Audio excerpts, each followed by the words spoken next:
Hello, I am Joe McDonald and this is Big Mac's Battle Blogs, and we have a guest star with us because my officer who took him the other day lived next door to his landlady and she didn't want a non-house trained puppy in the house. That wasn't part of their agreement. The one very well behaved dog that he's already got was part of their agreement. So we have, come on mate, look photogenic, we have a sleepy Onesock with us. There he is. And he's just fallen asleep. So while it is very cool and cute having him around, he's not house trained. Frankly, I don't know how to apartment train a dog. I've just bought found an old paint covered baking tray and put some cat litter in it. And I found a sort of dog shaped puppy. I've seen online where they sort of, like show the dog, demonstrate with the puppy what not to do with the puppet, what it shouldn't do, and then like hit the puppet on the head. So I'm going to try and do that to try and get him to go to the toilet in the cat litter tray. Whether that's possible, I don't know.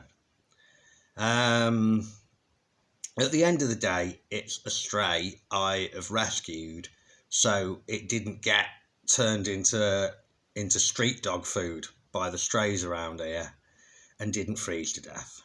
So, as much as I like dogs and I've actually wanted to have my own dog for a year, being a full-time soldier, especially in drones where we work nearly every day, might work 28 days out of a month. I remember when I first came, my squad leader didn't get a day off in 3 months, and he was back to back with that. And then we had some guys who'd been drone operators before, came back from hospital because they'd been wounded, and managed to get some time off.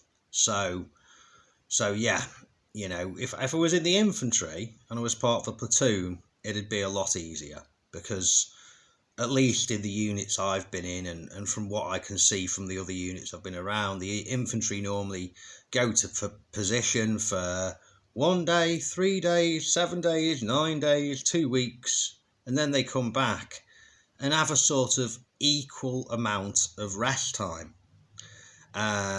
They might be doing some work or some training in that time, but they're not in the right smack bang on the front line or on a forward position to the front line.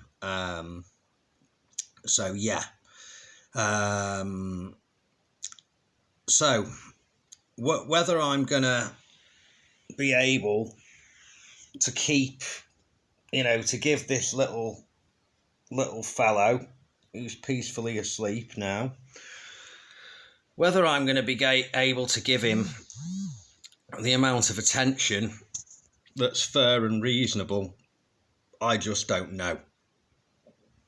I do not know.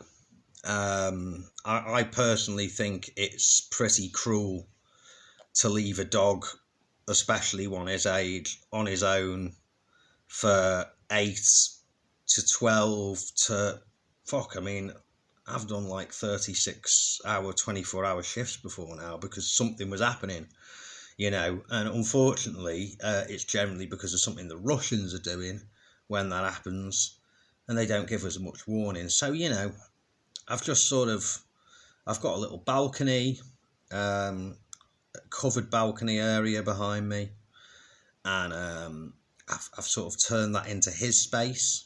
So, I went and bought a really nice blanket, far too fucking expensive for a dog, but it was what was available at the shop, and a water bowl, and a dry food bowl, and a wet food bowl, and a couple of chew toys, and I found a dog I don't really know what you'd call it. Is it a monkey? Is it a dog? Is it a horse with a squash face? I'm not sure.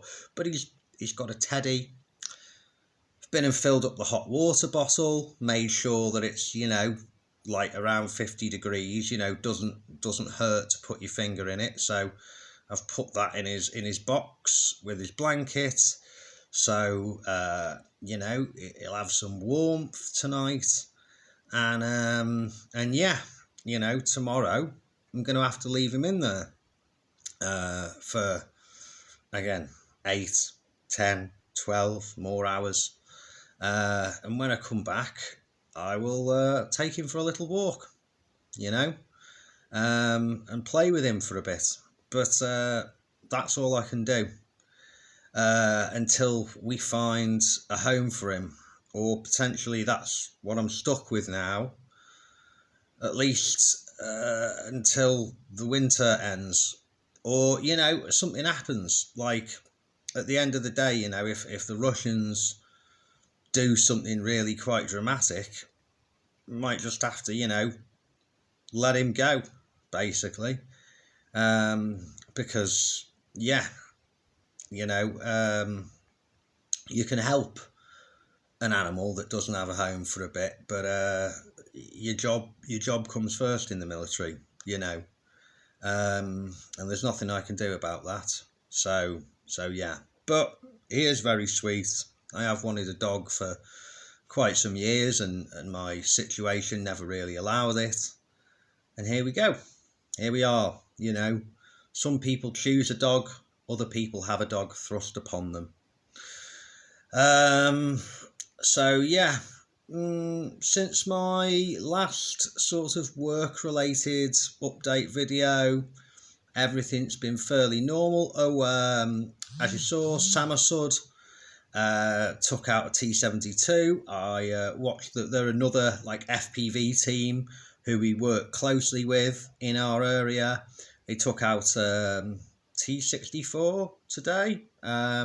So yeah, they're in use down here. The T90M Russian Whitman still, I feel bad calling. I was speaking to one of the Samasud guys today, and I was saying I really want that bastard dead. He's killed me. He's nearly killed me a lot of times. And one of the guys sort of misinterpreted what I was saying and said, "Oh, you shouldn't speak to Alexei. He likes him." And I'm like, "Oh, so do I. I respect him. I should actually try and think up a better name for his name now. He's Russian Whitman, but in my opinion, Whitman wasn't really a tanker ace. He was just a lying bastard who was happy to go along with whatever the Nazi propaganda department wanted, So yeah, but because he's so good, I couldn't help but think of him as the famous German Second World War tank aces, because unfortunately that sort of padded wrestling type helmet, Olympic wrestling type helmet that the Russian tankers were. I mean, you just can't take anyone fucking seriously wearing one of them, can you? So yeah, so that's been interesting. My flatmate did his first FPV mission the other day. Unfortunately, the fucking thing got jammed just before he got to target. But that happens. There is a failure rate with FPVs. Sometimes the battery fails. Sometimes the bomb doesn't detonate. Sometimes they get jammed. Sometimes you fly into a fucking net or a wire or a bit of a tree branch that you only fucking saw at the last second. But yeah, and good news, it wasn't that long ago that we only had like 10 FPVs, and that was, over quite a while. Like, I didn't see any more turn up, and because of my efforts with charity and NGOs, I sometimes help other units as well. Where I've got friends, and I helped another unit with something, and they gave us 10 FPVs, and I was like, that I'm going to look really good when they turn up. I've doubled the amount of FPVs because we were having to be very selective about when we used them. We couldn't just go, oh, there's a few infantry down in a trench there, let's kill them. It's like, no, we want to wait around and try and like blow them up when they're in a car, when they get picked up and dropped off, because then we guaranteed kill however many people in the car or badly wound, and we blow up the car, which is really, really important, But now, we can just schwack anything we like, anything that we fancy. So that's good. Like, the Ukrainian government has finally caught up with, right about the time we pretty much ran out of shells, it's caught up with FPV drone production, and they're all being made in Ukraine. And we've got, even our humble little TDF unit has got loads now. From what I hear, it's that way up and down the line. So well done Ukrainian government, well done for catching up with it. Would have been nice if it was 6 months ago, but nothing's perfect, and you never get what you want when you want it in the army. So good enough, top work. I had a little bit of a Oh no, I was just going to start going on about the other video, but basically, also Ukrainian government, just who cares what the Americans say? They're not the only people with F-16s.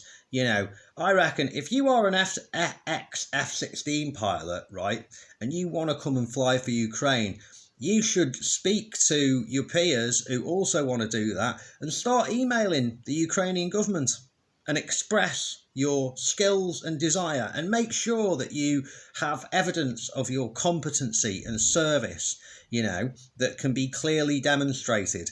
And make it happen. I can't make it happen. I can sort of suggest things. Other good news, I today got a PKM mount that I have had made, basically. One of our roles now is air defence as a battalion. We're here to protect Kherson, stop the Russians retaking it, and to try and push into Russian-controlled land on the other side of the river in the islands. And eventually, hopefully, retake the towns over there like Kardashinka and Holopristan and Alexei City. But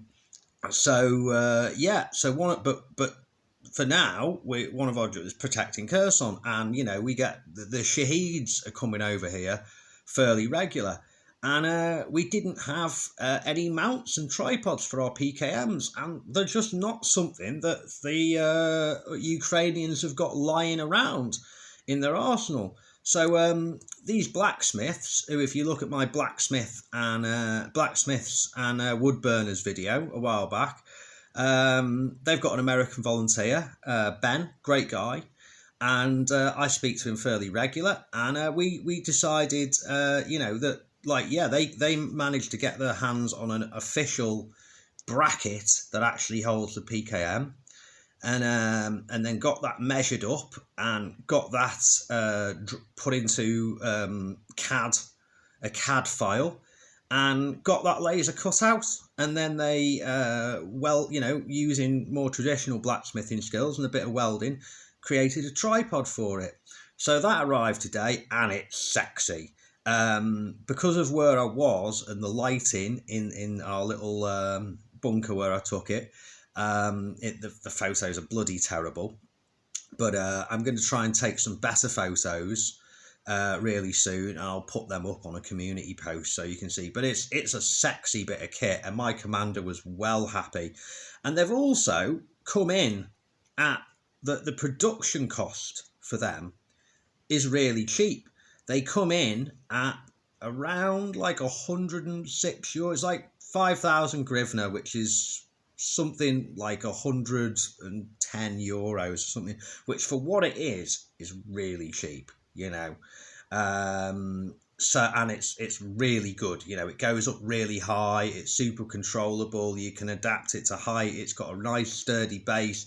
We can make different sorts of base for it. I mean, I've got one that's designed for it to be fit in the back of a pickup truck and be stable but not take up too much space. But we could have much wider tripods for ones that are just going to be mounted on the ground. And we could also have ones without a tripod that would like bolt onto a crossbar, like those bull bar type things you get on the front of the car. Sometimes you get them like behind the back of a pickup truck. I guess they're for mounting like lights on for when people go hunting, but you can also mount a machine gun on one of them if you've got a clamp. So that's a doable thing.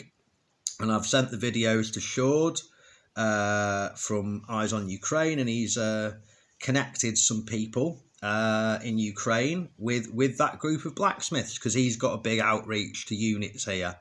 So that isn't something Eyes on Ukraine will be supplying or funding. He's just, sharing something cool that I pushed to get created and had a very minimal role in the design of.